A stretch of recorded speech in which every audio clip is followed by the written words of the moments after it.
देखो अपनी तरफ से एफर्ट्स लगा रहा हूँ। यूट्यूब पे बहुत सारा सेशंस लेने की आदत वादत है नहीं मुझे, सिर्फ क्लासेस में हम सेशंस लेते हैं।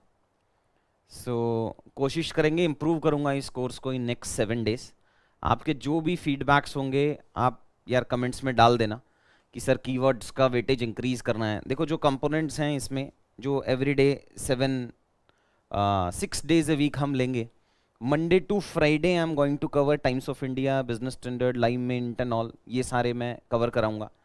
एंड सैटरडे को हम the Hindu and Indian Express के डिस्कशंस लेंगे। मतलब कि 6 days a वीक क्लास होगा। I will try to wrap up this session in 30 minutes and I will try to cover these components which are useful for enrichment of your answer। मतलब कि आप already एक answer लिख रहे हैं, अब उसमें कीवर्ड्स का यूसेज कैसे डालें। I will show you, I will not only cover these keywords but उसको यूज कैसे करना है। हम वे फॉरवर्ड में डालें क्या, हम बॉडी के कंपोनेंट्स में डालें क्या, प्लस प्रीवियस ईयर क्वेश्चन में कैसे हम यूज कर सकते हैं। अगर मैं आपको कुछ कीवर्ड्स बता रहा हूं, जैसे मैं आज डिस्कस करूंगा डेमोक्रेटिक डेफिसिट। आज की क्लास फर्स्ट क्लास है, सो थोड़ा ओरिएंटेशन है तो थोड़ा एक्सटेंडेड हो सकता है, मे बी 40-45 मिनट्स। कल से I will try to wrap up before 30 minutes only, max 30 minutes का टाइमलाइन डाला है मैंने। सो ये कीवर्ड्स को यूज कहाँ करना है, कैसे करना है, कंसेप्ट क्या होता है, बिकॉज सिर्फ कीवर्ड्स आप क्रैम करेंगे तो यूज नहीं कर पाएंगे। सो अगर हमें कीवर्ड्स यूसेज समझना है तभी हम जाके कहीं बता सकते हैं कि अच्छा ठीक है, इस कीवर्ड को मैं ऐसे ऐसे इन क्वेश्चंस में यूज कर लूंगा।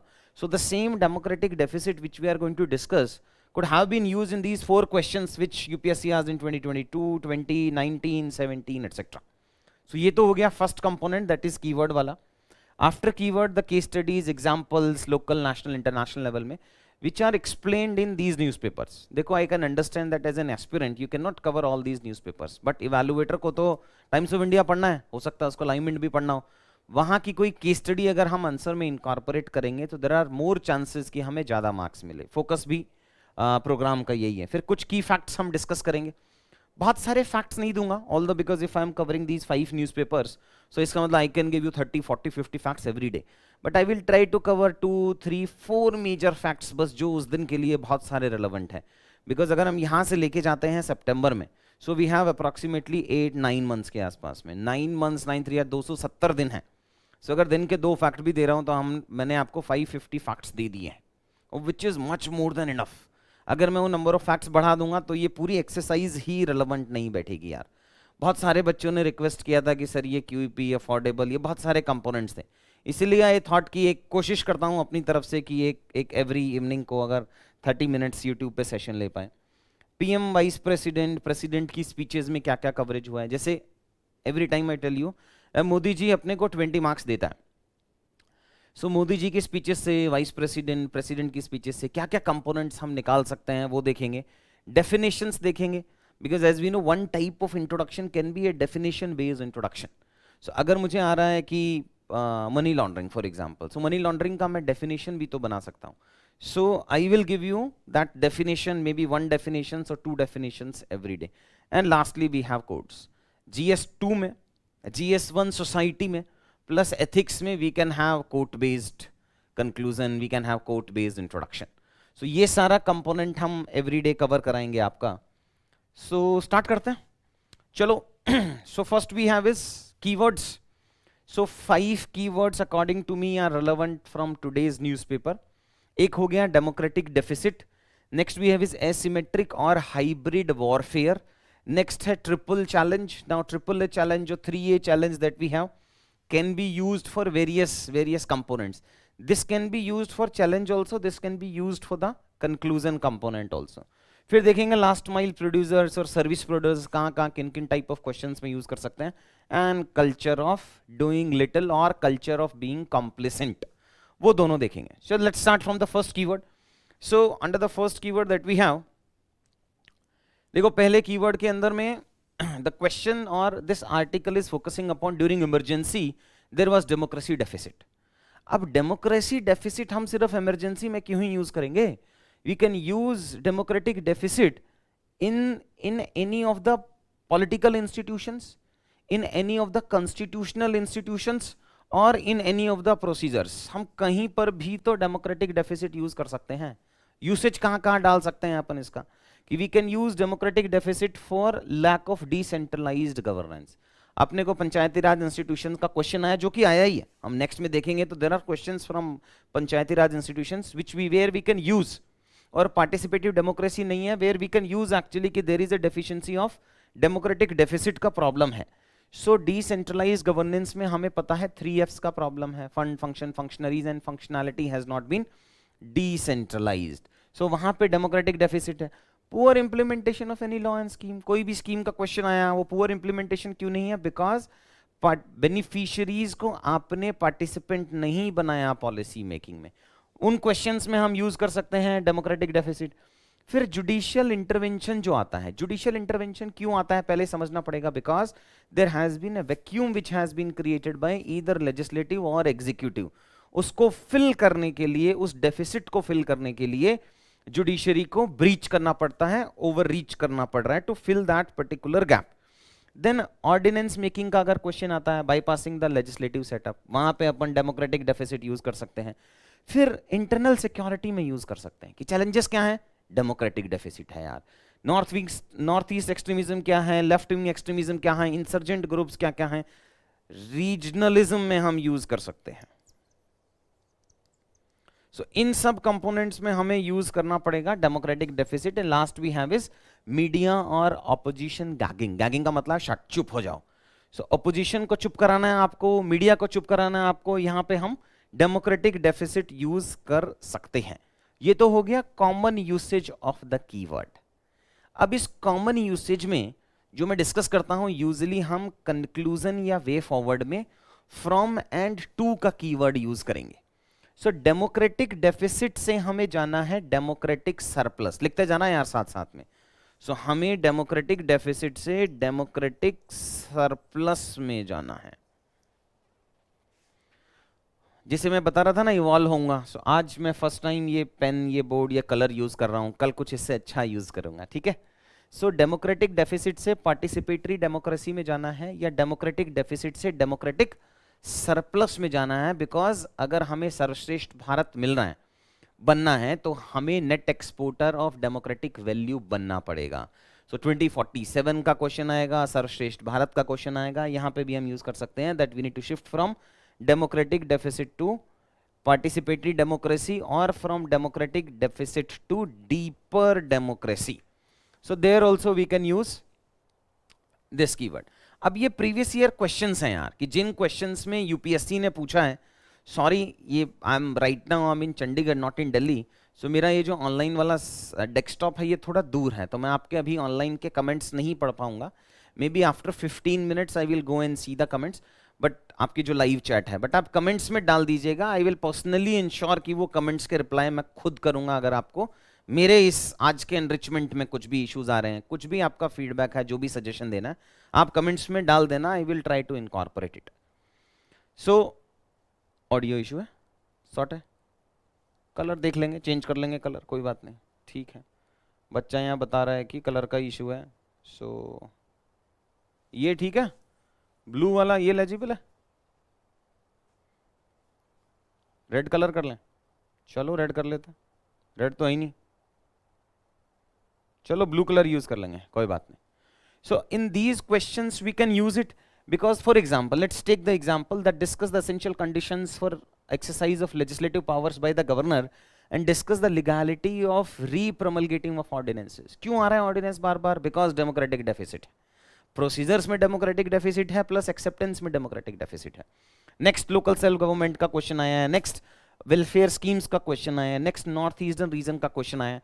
सो हम एक कंक्लूजन में या वे फॉरवर्ड में यूज कर सकते हैं from democratic deficit to democratic surplus, या पार्टिसिपेटरी डेमोक्रेसी, या democratic deficit to deeper democracy, और we can use it for the schemes. ठीक है, ब्रॉडली समझ में आएगा। The next keyword we have is the asymmetric warfare और hybrid warfare। कुछ गुस्से वाले कमेंट्स मुझे दिख रहे हैं, लगता है देख के आना पड़ेगा। बहुत गुस्सा आता है तुम्हारी जनरेशन को। अच्छा नहीं, बच्चा कह रहा था red pen we can use, अरे है नहीं यार, इसमें वापस दिल्ली जाके ही जाएंगे ना, तब वहां वाले डिजिटल बोर्ड में देखेंगे। सो नो, एसिमेट्रिक वॉरफेयर और hybrid warfare. Asymmetric warfare we can use जहां पे जो दो पार्टनर्स हैं वॉरफेयर के, which are not at the same level, एक का लेवल बहुत ज्यादा है, दूसरे का लेवल बहुत कम है। Again before coming to this, I know prelims के मोड में आप आ चुके हो, बट मैं स्टिल आपसे सजेस्ट करूंगा कि अगर हम डेली 45 मिनट्स मीन्स का ये प्रिपरेशन बनाते रहेंगे, trust me that is going to help you a lot after prelims. हम मिनिमम टू मिनिमम 30 35 40 नंबर हमारे बढ़ जाएंगे if you will continuously watch these videos maybe till April end. 45 minutes ही तो मांग रहा हूं यार, उतना तो हम दे ही सकते हैं, उतने तो एफर्ट्स लगाने पड़ेंगे। देखो, asymmetric warfare is a form of irregular warfare or conflicts in which enemy combatants are not in a regular military forces of nation or states, like cross border militancy by Pakistan, अपना guerrilla warfare कर रहे हैं, and hybrid warfare जहां सब कुछ use होता है, that you are using political warfare, blends conventional warfare, irregular warfare, cyber warfare with other influencing methods, fake news भी ला रहे हो आप, डिप्लोमेसी भी ला रहे हो, लॉ फेयर भी ला रहे हो, फॉरेन इलेक्टोरल इंटरवेंशन भी ला रहे हो, बहुत सारी चीजें ला रहे हो। अब इसका यूज कहां करेंगे? Asymmetric warfare and hybrid warfare से, because now it is changing conventional warfare to hybrid warfare to asymmetric warfare. ऐसा इवॉल्व हो रहा है चैलेंजेस। किस किस के चैलेंजेस ऐसे इवॉल्व हो रहे हैं? We can use it for internal security of India, we can use it for cyber security, we can use it for terrorism, we can use it for northeast insurgency, we can use it for left wing extremism, we can use it for organized crime, we can use it for money laundering.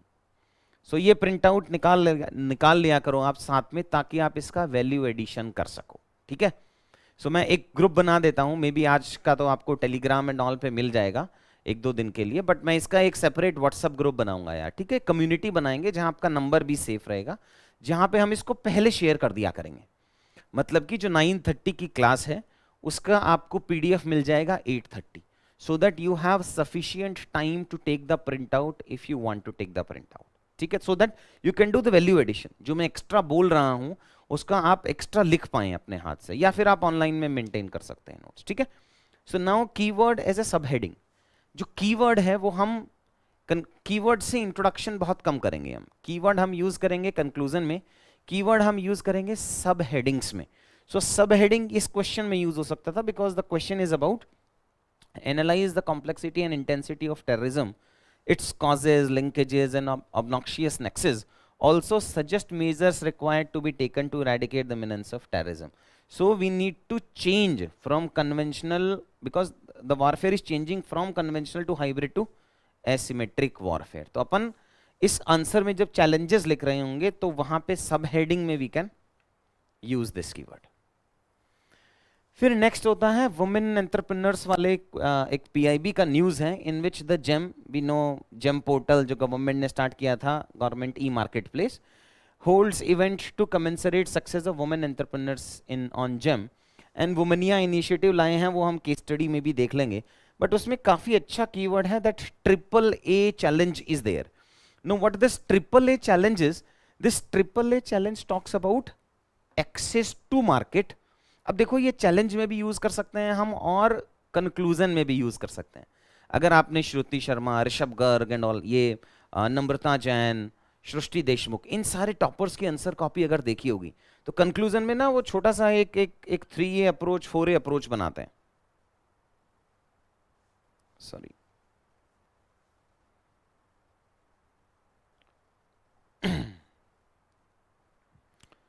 हम बना सकते हैं 3A में access to market, access to finance and access to value addition. अगर आपको इसके सब points बनाने हैं कि यार एक्सेस टू मार्केट में फर्दर डिवीजन हो सकता है क्या, सो एक्सेस टू मार्केट, ओहो sorry, really sorry for this tech वाला पार्ट ना, थोड़ा ये जो डिजिटल बोर्ड है किसी और कंपनी का है तो मैं बहुत यूज टू नहीं हूं इसके। So access to market domestic market भी हो सकता है, हाँ, और इंटरनेशनल भी हो सकता है। फाइनेंस चीप होना चाहिए और ऑर्गेनाइज्ड सेक्टर से आपको फाइनेंस मिलना चाहिए। Last, access to value addition होना चाहिए। वैल्यू एडिशन मतलब हाई वैल्यू में शिफ्ट करना है। अभी हम एक लो वैल्यू एंड चेन पे चल रहे हैं, उसको हमें इंक्रीज करके हाई वैल्यू एंड पे लेके जाना है। So this can be challenge also and this can be a conclusion also. कहां, किस किस के कंक्लूजन में हम यूज कर सकते हैं? We can use it for startup India, we can use it for women entrepreneurs, we can use it for manufacturing, we can use it for farmers, we can use it for horticulture, we can use it for food processing, we can use it for semiconductors. So जिसका भी potential बहुत ज़्यादा है और वो achieve नहीं कर पा रहा है सेक्टर, वहां पे हम यूज कर सकते हैं ट्रिपल ए चैलेंज और ट्रिपल ए वे फॉरवर्ड। दोनों ही केसेस में हम यूज कर सकते हैं। ठीक है, समझ में आ रहा है क्या? सही पेस पे चल रहा हूं, नहीं चल रहा हूं? प्लीज टेल मी कि क्या क्या चल रहा है। नेक्स्ट आता है last mile producers and service providers. देखो, अगर गवर्नमेंट को कोई स्कीम सिटीजन्स तक पहुंचाना है, so, उसके लिए जो इंटरमीडियरी हैं who are going to implement that scheme, वहां पे हमें last mile producers and service providers चाहिए to make any scheme successful from government to citizens. अब नाउ यूसेज कहां होगा? कहीं रूरल वर्कर्स का क्वेश्चन आ गया, माइग्रेशन का क्वेश्चन आ गया, फार्मर्स का क्वेश्चन आया है, आशा वर्कर्स एएनएम वर्कर्स का क्वेश्चन आया है, बैंकिंग करस्पोंडेंट का क्वेश्चन आया है, फार्मर प्रोड्यूसर ऑर्गेनाइजेशन का क्वेश्चन आया है, वीपीओज का आया है। वहां सब हम ये यूज कर सकते हैं that we need to focus upon last mile producers and service providers, because वहीं से वो बार्गेनिंग पावर बढ़ेगा उसका, फार्मर, एमएसएमई एंड ऑल। तो जो लास्ट माइल प्रोवाइडर है ना, उसकी बार्गेनिंग पावर इंक्रीज करनी है हमें। उसी से एक कनेक्टेड कीवर्ड है लास्ट माइल कनेक्टिविटी। मतलब कि हम पहले जो मेन लैंड टीयर 1 में है वहां अच्छा इंफ्रा बनाते हैं, बट जैसे ही वो लास्ट माइल यूजर पे पहुंचता है, आखिरी यूजर पे पहुंचता है, यूजुअली फर्स्ट माइल कनेक्टिविटी होती है, सेकंड माइल कनेक्टिविटी होती है और थर्ड माइल मतलब last mile. First mile connectivity का मतलब है प्रोड्यूसर से लेके एग्रीगेटर तक, वो फर्स्ट माइल कनेक्टिविटी है। फिर यहां से कहीं और डिस्ट्रीब्यूट होगा, उसको यूजुअली सेकंड माइल कहते हैं, और एंड यूजर जब कंज्यूम कर रहा है उसको हम थर्ड माइल कनेक्टिविटी कहते हैं। सो ये जो लास्ट माइल कनेक्टिविटी है वो किस में प्रॉब्लम है? सारी स्कीम्स में प्रॉब्लम है। फाइनेंशियल इंक्लूजन क्यों नहीं हो रहा? बिकॉज लास्ट माइल कनेक्टिविटी है। लॉजिस्टिक सेक्टर 14% क्यों है? Because more focus upon road instead of Sagarmala और दिस सेक्टर भारतमाला क्यों है? बिकॉज लास्ट माइल कनेक्टिविटी है। इंफ्रा में यूज कर सकते हैं हम, लॉजिस्टिक्स में यूज कर सकते हैं last mile connectivity, even delivery system में यूज कर सकते हैं हम, ई कॉमर्स में यूज कर सकते हैं हम कि लास्ट माइल कनेक्टिविटी। So, उन सारे कंपोनेंट्स में हम लास्ट माइल कनेक्टिविटी यूज कर सकते हैं। नेक्स्ट, हाँ sorry, before coming to the next keyword, triple A challenge could have been used in this. देखो, आप कुछ प्रीवियस ईयर आंसर्स लिख रहे होंगे, मैं रिक्वेस्ट करूंगा कि इन क्वेश्चंस के अंदर आप ये उठा के लिखें। ये जो कीवर्ड है, आपने अपना आंसर लिखा होगा, अब ब्लू पेन से लिखा है या ब्लैक पेन से लिखा है, रेड पेन उठाओ और कोशिश करना इस कीवर्ड को इंट्रोड्यूस करने का इन दीज क्वेश्चंस एटलीस्ट। ठीक है? So microfinance as an anti-poverty vaccine is aimed at asset creation. इसका कंक्लूजन बनेगा ना triple A challenge, that we need to focus upon finance का एक्सेस टू मार्केट होना चाहिए, एक्सेस टू फाइनेंस होना चाहिए और access to value addition to self help groups. यही तो क्वेश्चन है। नेक्स्ट है access the role of national horticulture mission. अब हॉर्टिकल्चर मिशन के प्रॉब्लम क्या है? बिकॉज प्रोसेसिंग इंडस्ट्रीज को एक्सेस टू मार्केट नहीं है, एक्सेस टू फाइनेंस नहीं है और एक्सेस टू वैल्यू एडिशन नहीं है। तो एक छोटा सा माइक्रो डायग्राम बन जाएगा आपका ये 3A ट्रिपल ए चैलेंज और 3A वे फॉरवर्ड का। लास्ट देख लेते हैं कीवर्ड अपना, keyword culture of doing little. अब ये जो कल्चर ऑफ डूइंग लिटिल है ना, ये वही है जो कल्चर ऑफ बीइंग कॉम्प्लेसेंट है। सो उस वाले पार्ट को आपको देखना पड़ेगा दैट यूसेज कहां करोगे कल्चर ऑफ डूइंग लिटिल, मतलब छोटा सा करके ही बस कॉम्प्लेसेंट हो जाते हैं हम, मतलब पूरा कंप्लीट ही नहीं कर रहे हैं हम उस काम को। Can be use in way forward in governance. Modi ji ने बोला ना, सेचुरेशन ऑफ स्कीम होना चाहिए। सेचुरेशन मतलब 100% बेनिफिशियरीज तक हमें पहुंचना है, बट हम क्या करते हैं, 70% टारगेट हो गया तो वहीं सेटिस्फाई हो गए। So it can be use in way forward in governance, it can be use in way forward in disaster management related questions minimum. अगर आपको लगता है कि कहीं और यूज कर सकते हैं तो आपको कमेंट्स में बता देना। यार देखो, ये ना ये whole of the country approach बनेगा, whole of the aspirants and teachers approach. अगर आपको एक कोई भी कीवर्ड लगता है कि हम कहीं कहीं और भी यूज कर सकते हैं, आप डिस्क्रिप्शन में डाल दो, उन डिस्क्रिप्शंस को मेरी टीम वहां से उठाएगी, और अगर हमें लगेगा कि हाँ अब ये कीवर्ड का मोर यूसेज बन गया है, सो सेम ग्रुप्स में हम आपके साथ में शेयर कर लेंगे, बट मेरी जो नॉलेज है वो यहां तक जा रही है। अगर आप सबकी नॉलेज और ऐड हो जाएगी तो हो सकता है हम 5-6 और डायमेंशंस में इसको यूज कर पाएंगे, ठीक है। सो इसलिए कमेंट्स में लिखते चले जाना, एक साथ ही कर देना ना कि this keyword can be used in 1 2 3 4 5 6, this can be used in 3 4 5 6। थोड़ा आपको भी इनोवेटिव बनना पड़ेगा। So now what we can do is we can shift from culture of doing little to whole of the country approach में जा सकते हैं। So culture of doing little to whole of the government approach, centre state local, to whole of the country approach मतलब centre state local private sector NGO international. अब whole of the global approach भी बोल सकते हैं अपन। Terrorism का case है, tax evasion का केस है, क्लाइमेट चेंज का केस है, उन सब में हम whole of the global approach लेके जा सकते हैं। Now this can also be used as a sub heading for bureaucracy, because bureaupathology वो सब कभी कभी कीवर्ड पढ़ेंगे, that bureaucracy is having the culture of doing little. So culture of doing little to whole of the country approach हम bureaucracy के question में use कर सकते हैं, ठीक है। Next case studies and example में 2 केस स्टडीज हैं, एक फेक न्यूज और हिट न्यूज की है जो नया स्टार्ट किया है टाइम्स ग्रुप ने, that they have created a social media platform where they will verify that app. So what is the participation of private sector in containing the this thing? या फिर private sector generate करता है क्या हमेशा, government को क्या करना चाहिए, पीपीपी मोड में कैसे जा सकते हैं, उन सब के लिए हम ये केस स्टडी यूज कर सकते हैं ऑफ फेक न्यूज और hate news. And then we have Womaniya initiative of the government.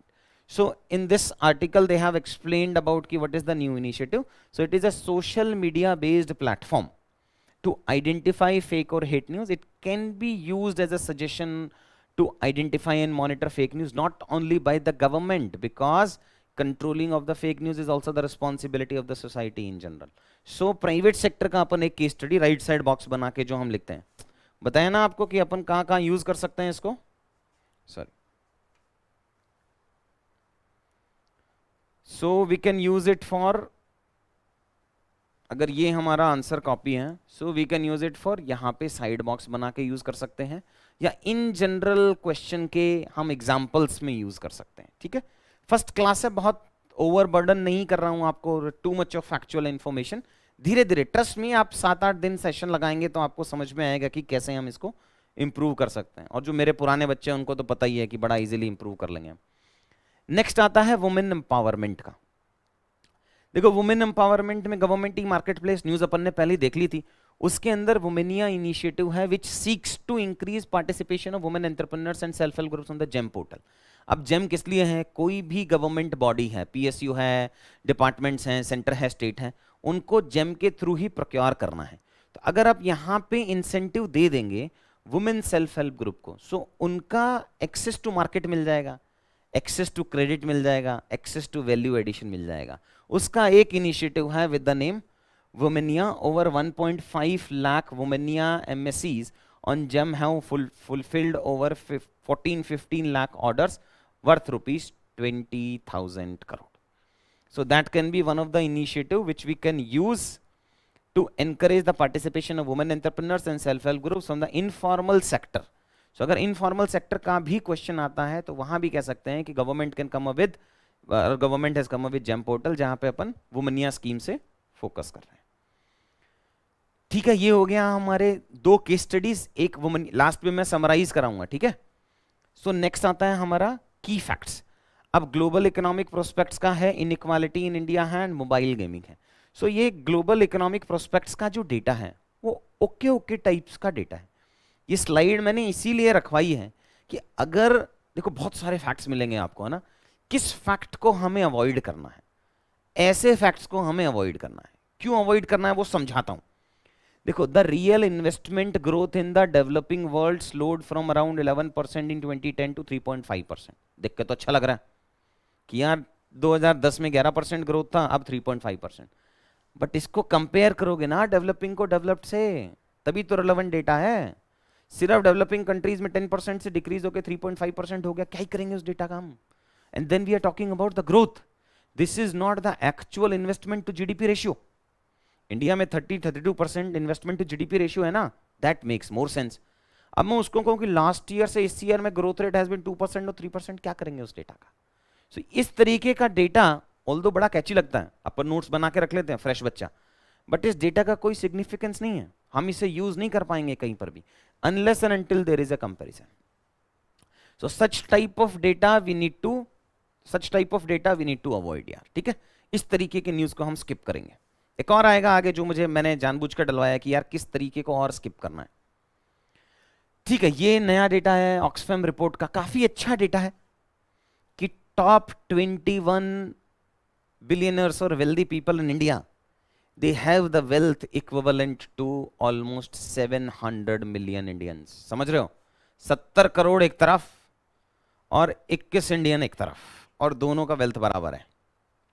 Anyways, in 2021, 5% Indians owned over 60% of the total wealth, while the bottom 50% they have only 3%। Can be used for inequality। ऐसे वैसे में use कर सकते हैं, GS4 में use कर सकते हैं, GS3 में यूज कर सकते हैं, GS2 में यूज कर सकते हैं, GS1 में यूज कर सकते हैं। Then the combined wealth of India's 100 richest is equal to almost $650 billion, and which can actually fund the entire union budget for 1.5 years। Can be used। okay types का data है, ठीक है, not very good but okay types। दो data काम किए हैं, एक 21 equals to top 21 equals to 700 million Indians की wealth, and second top 5% equals to 60% and bottom 50% equals to 3% of the world। Next, अगर हम, ये सजेशन है कि अगर हम एक वन टाइम 2% टैक्स लगा दें तो उससे हमारे को 40,000 करोड़ रुपए मिल जाएगा। बट क्या ये डेटा रेलेवेंट है? क्या हम इसको यूज कर पाएंगे? क्या कहीं, क्या अपने मन से सजेशन दे सकते हो क्या? नहीं, बिकॉज ये तो इस ऑक्सफोम या एडिटोरियल का रिकमेंडेशन है। So unless and until it is the government stand, ये ऐसे हमें सजेशंस नहीं देने हैं, ठीक है।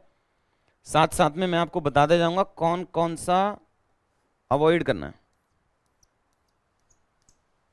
इसको अवॉइड कर देना यार। This fact is not much relevant for us.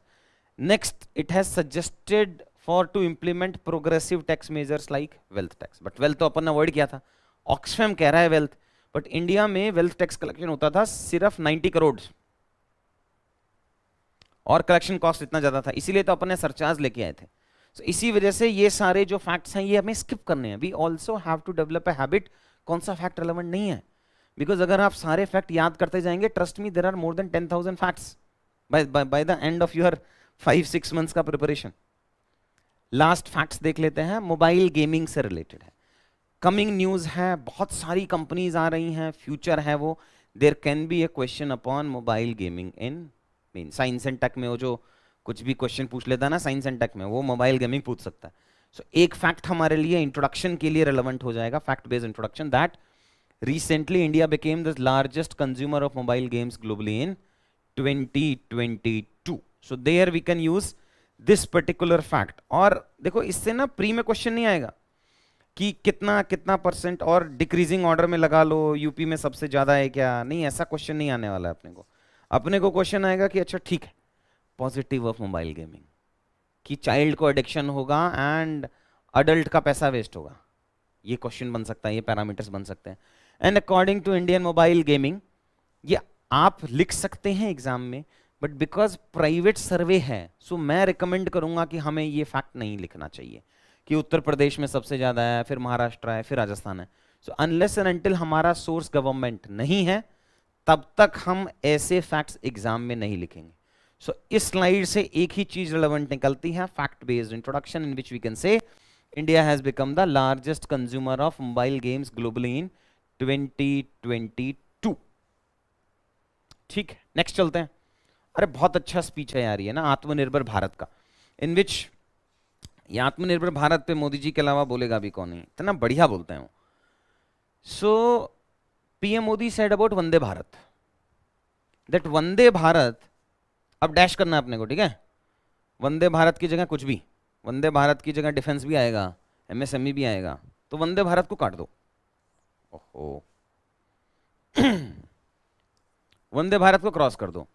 Dash is a true replica of India which is coming out of the mentality of dependence and moving towards आत्मनिर्भर भारत और आत्मनिर्भरता। Now this you can use for defence, लिख लो side side में, कहां use कर सकते हो अपन, defence में यूज कर सकते हैं अपन, रेलवेज में यूज कर सकते हैं इसको, फार्मा इंडस्ट्री में यूज कर सकते हैं, इलेक्ट्रॉनिक्स में यूज कर सकते हैं,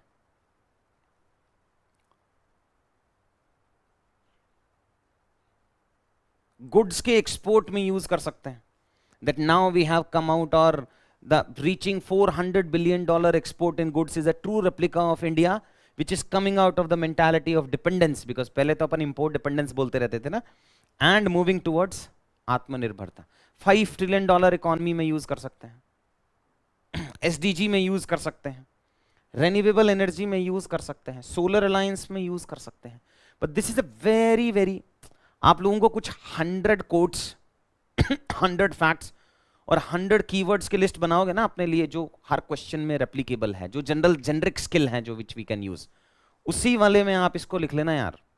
this is such a good the statement by prime minister that this can be used anywhere, that this is the true replica of India which is coming out of the mentality of dependence and moving towards Atmanirbharta. Very very good line for essay, ethics, GS2 GS3, her paper में लिख के आ सकते हो यार इसको. तो last आ जाता है डेफिनेशंस. अब देखो डेफिनेशंस में हम जा रहे हैं गेमिफिकेशन फॉर एग्जांपल एक है.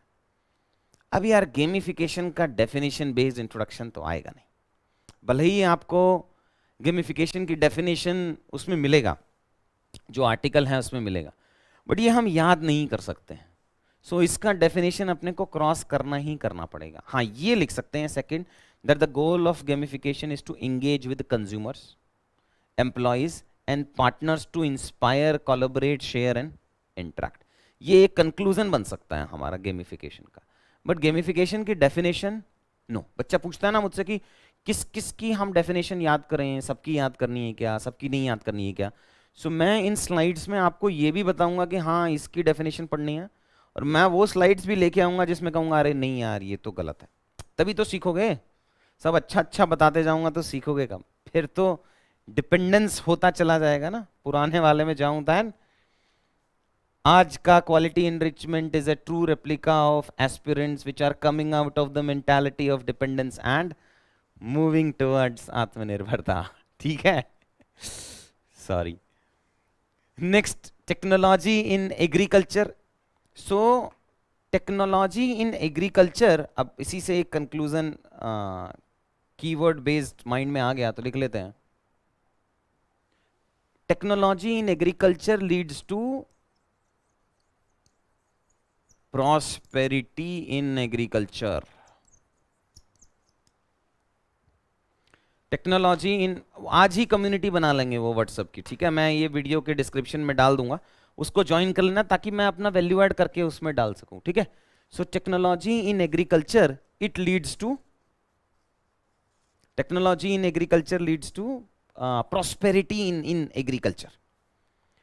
अब मतलब क्या होता है, agritech is the use of technology for farming that is developed to improve efficiency and profitability. ये हम यूज कर सकते हैं. ठीक है. That can be an explanation based introduction, कि हमें एग्रीटेक एक्सप्लेन करना है क्या होता है. so, अपन यहां गए और अपन ने मीनिंग या डेफिनेशन उसका ये लिख लिया, और that can be a good introduction, वो अपन बना सकते हैं. Next, while most commonly used in horticulture and agriculture, agritech is also found in forestry, it can be found in aquaculture, it can be found in viticulture, sericulture, कहीं भी agriculture के किसी भी part में अपन इसको यूज कर लेंगे. Next है कोर्ट. अब कोर्ट बेस्ड क्वेश्चन आए हुए हैं यार. कॉन्स्टिट्यूशनल मोरालिटी जो हम देख रहे हैं, लाइमिंट में आया था आज, that constitutional morality is not a natural sentiment, it has to be cultivated. Default नहीं होता है, आपको कल्टीवेट करना पड़ेगा. सो enriched answer is not a natural answer writing, it has to be cultivated. I'm really sorry that every time I have to force you to understand the significance of enrichment. आप मेरे पास 10-11 attempt वाले बच्चे हैं जिन्होंने 5-6-7 बार interview दिया है, हर बार mains पास कर रहे हैं, बट वो 85-90 का ना बैरियर क्रॉस नहीं कर पा रहे हैं. आप समझो उस चीज को, आप हर बार प्री कर रहे हो, मेंस पास नहीं कर पा रहे हो. अगर वहां से हमें निकलना है तो हमें एनरिचमेंट करना ही पड़ेगा. हम सेम इनपुट देके डिफरेंट आउटपुट एक्सपेक्ट नहीं कर सकते.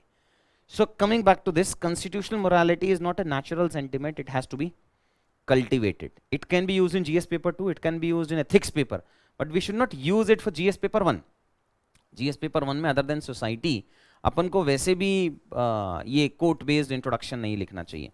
ये तो क्वेश्चन ही आ गया 2021 में यार, that constitutional morality is rooted in the constitution itself and is founded on its essential facets. Explain the doctrine of constitutional morality with the help of relevant judicial decisions. वो सब बताना है ना कि खड़ा होना है एंड ऑल दिस थिंग करके, whenever national anthem चलेगा, वो सारा है। Anyways, so इस क्वेश्चन का इंट्रोडक्शन ये कॉन्स्टिट्यूशनल मोरालिटी हो सकता था। फिनिश हो गया है आज का, छोटा रखा है सेशन, आई होप सो। देन एक बार इसको समराइज कर देते हैं, that we covered keywords, these 5 keywords that we have covered, these are the 2 case studies which I covered. Then key facts में global economic prospects था, economic inequality in India, इसको क्रॉस करा दिया था। मोबाइल गेमिंग का fact था हमारे पास, largest बन गए हैं हम 2022 में। पीएम साहब on x, not only Vande Bharat, सब डिस्कस किया है। गेमिफिकेशन देखा है, एग्रो फॉरेस्ट्री देखा है, एंड कॉन्स्टिट्यूशनल मोरालिटी देखा है। so ये सारी चीजें हमने आज कवर की हैं। सिमिलरली आई विल ट्राई कि एवरी डे में कुछ कुछ वैल्यू ऐड करते चला जाऊं। आपके जो भी सजेशन है आप कमेंट्स में डाल देना, मैं खुद से पढ़ूंगा, टीम ही नहीं पढ़ेगी, मैं खुद पढ़ूंगा। रिप्लाई में अगर अंडरस्कोर करके एमके लिखा होता है बिकॉज आईडी सेम होती है, तो आप समझ देना वो मैंने खुद रिप्लाई किया है। आप जो भी कमेंट्स डालेंगे I will try to give you the reply. मतलब मुझे आपसे कमेंट में बेसिकली वैल्यू एडिशन चाहिए। जो भी बच्चा मेरे से सेलेक्ट होके जाता है, जब वो मिलता है तो सबसे पहला मैं पूछता हूं कि मैं इसमें क्या वैल्यू ऐड करूं, क्या क्यूपी में नया लाऊं, क्या आईएनए में नया लाऊं। इसीलिए वो साइंस ऑफ आंसर राइटिंग बना है, depending upon the feedback of my previous students. So अगर आपको इसमें कुछ नया करवाना है, कुछ वैल्यू ऐड करवाना है, मेरे लिए भी लर्निंग है यार, तो आप मुझे बता देना कि सर ये 2-3-4 कंपोनेंट्स हम नहीं कर सकते हैं। जैसे कि जो क्यूपी में हम थीम बेस्ड चलते हैं। अब लास्ट टू लास्ट क्लास में एक बच्चे ने बोला कि सर सोसाइटी में भी हम या ज्योग्राफी में भी हम कुछ थीम ला सकते हैं, कि पॉपुलेशन का एक क्वेश्चन आई आ रहा है, वाटर का एक क्वेश्चन आई आ रहा है, या फिर नेचुरल रिसोर्सेज इन ज्योग्राफी का एक क्वेश्चन आई आ रहा है।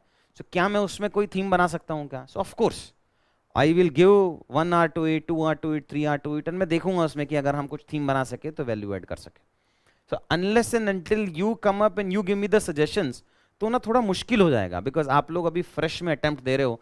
You guys have the knowledge कि ये रिक्वायरमेंट चल रहा है, यहाँ आपका लेक्यूनाज है, आप डाल के तो देखो यार, हेल्प करेंगे हम। ऐसा नहीं है कि मैं अपनी तरफ से एफर्ट्स नहीं डालूंगा। ठीक है, ये अगर वेबसाइट से डाउनलोड करना है तो ये सारे कंपोनेंट वहां से चले जाओ। बट आज का एनरिचमेंट एंड क्रक्स के लिए मैं एक व्हाट्सअप की कम्युनिटी बनाऊंगा, बिकॉज उसमें 5000 बच्चे वैसे ही ऐड कर सकते हैं हम। और जो भी मुझे वैल्यू ऐड करना होगा, कुछ कंपोनेंट करना होगा, वो आप वहां से ज्वाइन कर लेना। तो वीडियो के डिस्क्रिप्शन में आपको व्हाट्सअप का वो लिंक मिल जाएगा, वहां से आप कम्युनिटी ज्वाइन कर सकते हैं। कुछ 2-4-5 दिन में टेलीग्राम पे भी दूंगा। बट हाँ, अगर रेगुलर मेंटरिंग चाहिए तो community that will be the best. हो गया शायद फिनिश। कल मिलते हैं 9:30 बजे कुछ नए कीवर्ड्स